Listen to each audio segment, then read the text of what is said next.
As the little black Maida zipped along through the small hills south of Hamden, Connecticut, heading down the Wilbur Cross Expressway towards New Haven, Herschel Bernstein decided to raise the topic of conversion again with his fiancée. Melinda Rainwater really did not like to talk about it. She had made that clear every time Bernstein broached the subject. But the fresh greenery of a New England spring, the crisp air flowing across the top of the open convertible, and even the light blue sky above all combined to prompt Bernstein to try again.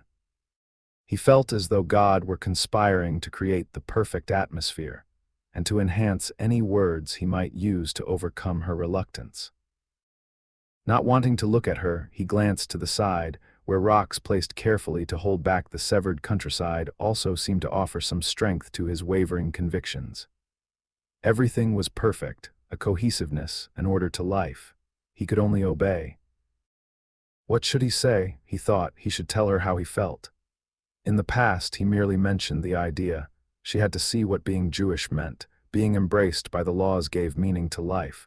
Without them, we would lead aimless lives. Here was a divine plan, one that anyone could follow, neatly spelled out, analyzed over the centuries, organized and delineated. He knew what was expected of him. He knew what was right or wrong. Bernstein did not challenge any other religions. He assumed believers elsewhere did not understand the importance of a guideline so clearly explained at Mt. Sinai. Melinda would, once he explained it. He cleared his throat. "No," she said without pause. Her voice, as always, was quiet and calm, but with a noticeable infusion of firmness. "Honey," Bernstein whined, "it's easy." "I was born a Lutheran," she replied. "That's all there is to it. That's my heritage. I don't want to discard it. It matters to me. I don't mind raising our children Jewish if you insist, but I don't see any reason why I should become Jewish at the same time." She spoke calmly. Her hands on the steering wheel stayed steady. The car never moved an inch from the line she was following. Bernstein was enchanted how Melinda managed to remain placid even when discussing an emotional topic. Yet there was a hint of red in her cheeks and almost a twinge around her jaw, as though any inner turmoil was being carefully and completely smothered. Lutherans are like that, he told himself. They bury their feelings. He yearned for her to demonstrate some of the passion that must lie beneath her pale, enticing surface. Her inability to match energy to her words was her weakness, his sorrow. "I only mentioned it," he tried again. They were nearing the exit and would soon be at his parents' house. There wasn't much time because Mom and Dad were raised in Orthodox homes. They always wanted me to marry a Jewish girl. It's just with Josh dead, I'm the only son left. I fell in love with a Lutheran. They have accepted that. They love you, you know that. "I love them too," Melinda said quietly.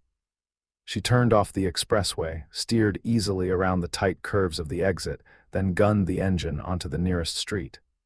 In a moment, she was nearing the main campus of Southern Connecticut State University. The Bernstein house was only a few blocks away. Bernstein didn't say anything. What could he do? His parents expected Melinda to become Jewish. It was as simple as that. His father had pulled him aside into the library after first meeting Melinda. Bernstein didn't have to explain anything. He knew what his father wanted to know. There was a natural sequence to each meeting to any date he introduced his father to. Melinda was no exception. "No, Dad," Bernstein said before the question was asked, staring down at the off-white carpet that filled the lower floor of the house. "She's not." His father shrugged with his whole body, the shoulders rising, the hands coming up, the eyes closing, and the head titled upward. "So," he said in his raspy voice, "she'll convert. Is that so hard? You go into a mikveh a Christian, you come out a Jew." Bernstein sighed at the recollection. It seemed so simple. God had worked out the process in an orderly, coherent manner. "Did you ask him, Maury?"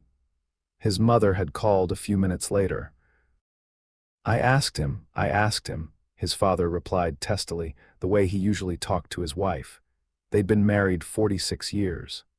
Bernstein couldn't remember when his parents didn't converse with an edge in their voices. There was a rhythm to their manner. He expected to hear them bicker, and they never disappointed.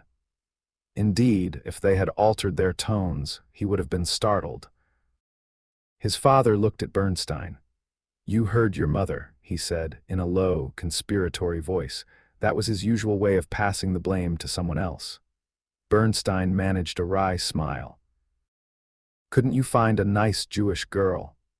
His mother interjected as she huffed into the room. She inevitably made some kind of entrance, drawing attention to herself. Bernstein figured her small size probably forced her to a more outspoken tact to life. Whatever the reason, she had the approach down pat. "Mom," Bernstein protested. "Just asking," she said with a frown, immediately retreating. All bluster Bernstein had figured out a long time ago. "Where is Melinda?" "We're in here and she's all alone," he said. His mother held up a hand. "She's looking at Dad's collection of menorahs. S.H. Kaises like those sorts of things. She's a nice girl. She can be alone for a few minutes," she said. She smiled at her son. "Are you happy?" she asked. "Yes, Mom," Bernstein said. "I've never been happier." "As long as someone is," his mother said softly as she walked away. "Dad." His father had offered a simpler shrug, one involving just the hands. He had an entire repertoire, each with a different meaning. This one said, "What can I do?"